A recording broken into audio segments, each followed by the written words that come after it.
تفسیر القرآن آج کا سبق سورہ بقرہ آیت نمبر 111۔ اعوذ باللہ من الشیطان الرجیم، بسم اللہ الرحمن الرحیم۔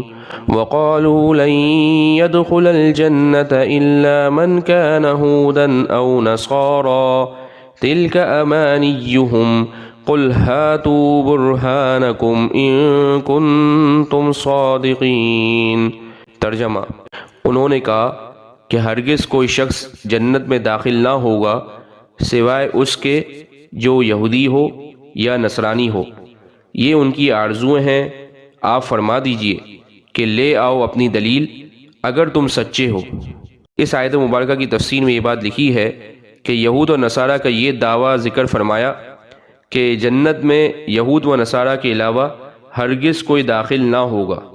مطلب یہ ہے کہ یہودیوں نے اپنے بارے میں یہ کہا کہ صرف ہم جنتی ہیں، اور نصارہ نے اپنے بارے میں یہی کہا کہ ہم جنتی ہیں۔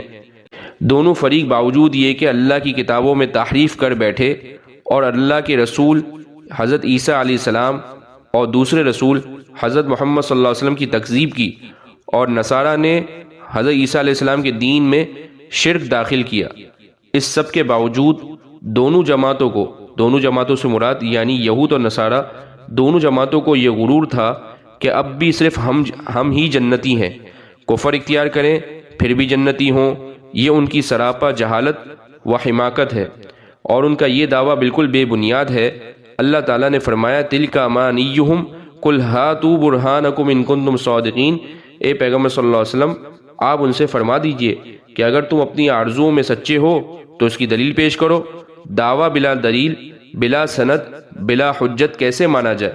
یہود و نصارہ کو بڑا غرور تھا، وہ سمجھتے تھے کہ ہمیں قرب الہی حاصل ہے۔ وآخر دعوانا ان الحمد للہ رب العالمین۔